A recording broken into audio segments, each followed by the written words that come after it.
తిరుచానూరు శ్రీ పద్మావతి అమ్మవారి కార్తీక బ్రహ్మోత్సవాలకు ఆదివారం రాత్రి శాస్త్రోక్తంగా అంకురార్పణ జరిగింది. సాయంత్రం 6 గంటల నుంచి రాత్రి 8:30 వరకు పుణ్యహవాచనం, రక్షాబంధనం, ఆలయ మాడ వీధుల్లో సేనాధిపతి ఉత్సవం నిర్వహించి శాస్త్రోక్తంగా అంకురార్పణ ఘట్టం నిర్వహించారు.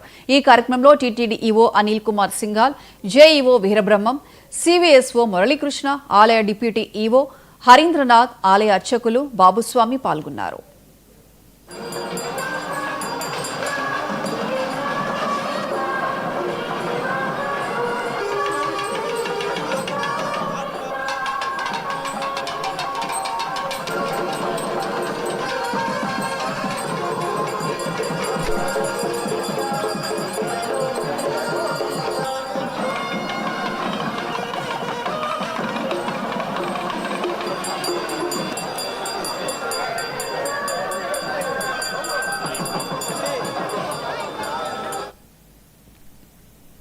కార్తీక మాసం చివరి సోమవారం సందర్భంగా గుంటూరు జిల్లా వ్యాప్తంగా శివాలయాలు భక్తులతో కిటకిటలాడాయి.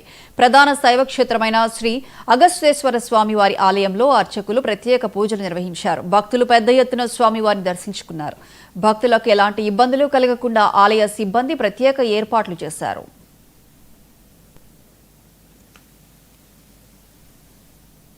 శ్రీ గంగాపార్వతి సమేత అగస్తేశ్వర స్వామివారి దేవస్థానం పాత గుంటూరు అండి.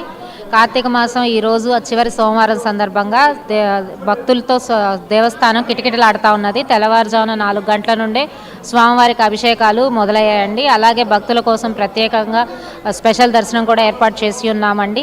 అలానే రేపు మహాశివరాత్రి సందర్భంగా దేవస్థానంలో మధ్యాహ్నం 3:30 నుండి మహాన్యాసపూర్వక ఏకాదశి రుద్రాభిషేకం జరుగుతూ ఉంది.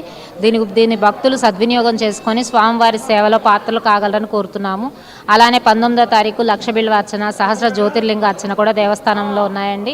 అలానే 23వ తారీఖు వచ్చే ఆదివారం దేవస్థానంలో మహా అన్నదాన కార్యక్రమం తలపెట్టి ఉన్నామండి. ఈ అన్నదానాన్ని ట్రస్ట్ బోర్డు సభ్యులు వారి సహకారంతో చేస్తూ ఉన్నాము. దీనికి భక్తులు పాల్గొని స్వామివారి సేవకు పాత్రలు కాగలని కోరుతున్నామండి. ఈ గంగాపార్వతి సమేత అగస్తేశ్వర స్వామివారి దేవస్థానం పాత గుంటూరు అండి.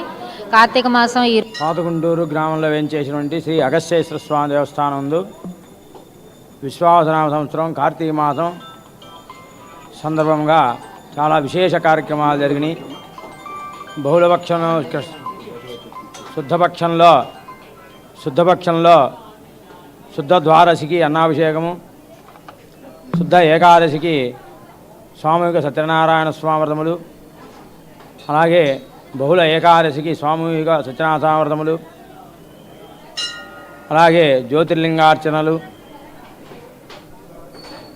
19వ తారీఖు లక్ష బిల్వార్చన, 4 కార్తీక మాసం విశేష పర్వదినములైనటువంటి 4 సోమవారములు, కార్తీక పౌర్ణమి, ఆరుద్ర నక్షత్రము,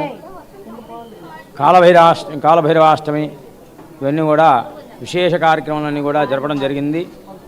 కావున భక్తులలో కూడా దేవాలయానికి ఇచ్చేసి స్వామివారి యొక్క సేవలో పాల్గొని తీర్థవతాలు స్వీకరించి ఆ స్వామివారి యొక్క కృపను అనేక మంది అనేక విధాలుగా పొంది సంతోషంగా వారి జీవనం సాగిస్తూ